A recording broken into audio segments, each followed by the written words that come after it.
My position on the Iran war has been clear from the start. We're not going to get dragged into this war. It is not our war. I'm not going to change my mind. I'm not going to yield. It is not in our national interest to join this war, and we will not do so. I know where I stand.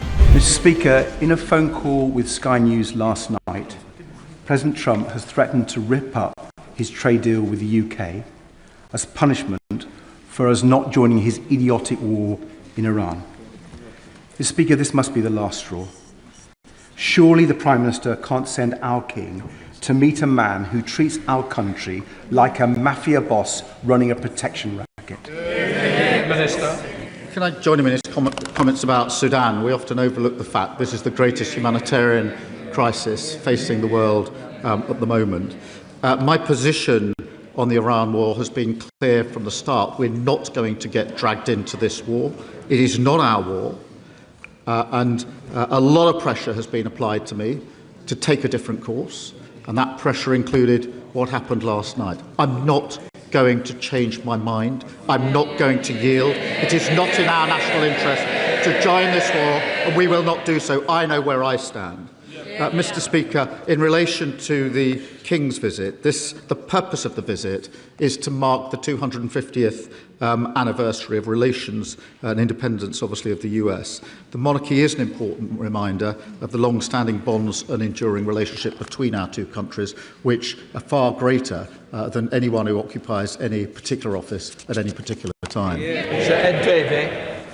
Mr. Speaker, President Trump is one of the most unpredictable people we have seen on the world stage, and I hope he does not embarrass our monarch.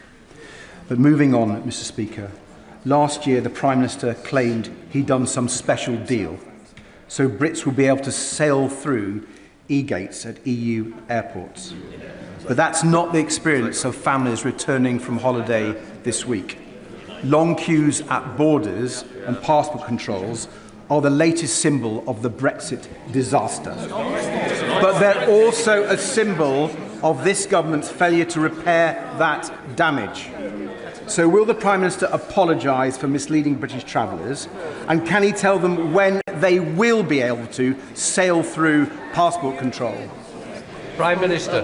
Mr. Speaker, I've made it very clear that I think our national interest lies in closer relationship with the EU on defence, security, energy and the economy. And I was very pleased that at last year's summit we did negotiate an agreement on e-gates, and we're pushing hard on that. We have another summit this year where I intend not just to make good on what we've already agreed, but to go closer to the EU in the relations that we have. Mr. Speaker, let me start by saying I respect Lord Robertson, and I thank him again for carrying out the strategic review. My responsibility is to keep the British people safe, and that is a duty I take seriously. That is why I don't agree with his comments. Last February, that was 7 months after taking office, I took the decision to increase defence spending from 2.3 to 2.6%, paid for by a difficult decision on overseas aid. Last June, at the NATO summit, I committed to raising core defence spending to 3.5%. Last November, Mr. Speaker, the budget committed record funding to defence. I reaffirm those commitments now. The Strategic Defence Review is a 10-year blueprint for national security. The Defence Investment Plan will put that into effect. It will be published as soon as possible. Mr. Speaker, Lord Robertson's criticisms were of the Prime Minister, and he said Britain's national security is in peril. Our armed forces are at the end of their tether, waiting for this government to fund the Strategic Defence Review. There are still 2 weeks of the parliamentary session left, so why won't the Prime Minister publish the Defence Investment Plan before then? Prime Minister. Mr. Speaker, I remind the House that we've put in place the biggest sustained increase in defence spending since the Cold War. Mr. Speaker, let me spell that out. That means we're spending £270 billion over this Parliament. That's £5 billion more this year, with defence funding increasing every year. These are record amounts, Mr. Speaker, decisions of a Labour Prime Minister, a Labour Chancellor and a Labour government. Mr. Speaker, he's talking about the biggest sustained increase. Talking about an increase is not the same as giving an increase. The military and the defence industry want to hear about what he's going to do, not him prosecuting past governments.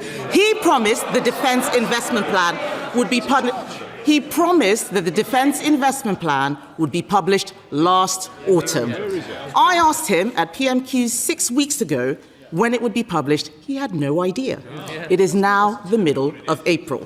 What's the hold-up? Prime Minister. Mr. Speaker, I've set out my position. The Defence Investment Plan is the first line-by-line review of defence budgets for 18 years. She talks about talking. If you're going to support and make your country safe, you have to get the right calls on the big issues. She called for us to jump into the war.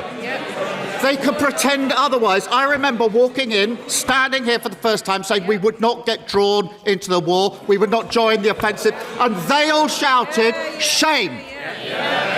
They remember it. I remember it. They're just embarrassed by it now.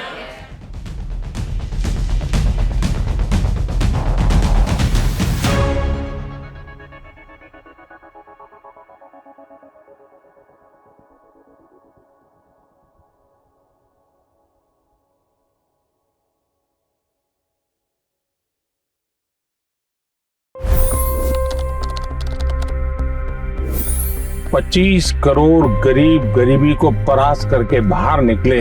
For the good of our nation, let's work together and let's truly make America great again.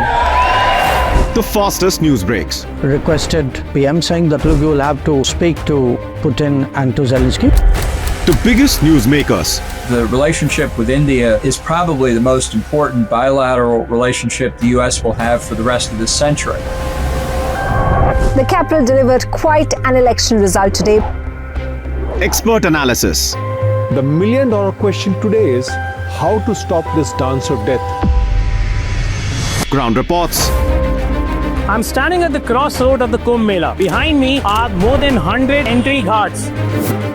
Long-form interviews. Exclusionary politics is reflected in Manipur case as well. You don't bother because this is a small state. Deep dive into burning issues. It's often said DRC could be the richest country in the whole world. It's because of what sits underneath. Why exactly did the US topple the Sheikh Hasina government? HD videos. We don't just break news, we break it down.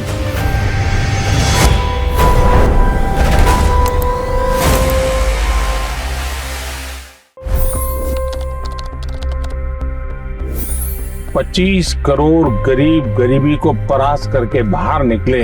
For the good of our nation, let's work together and let's truly make America great again.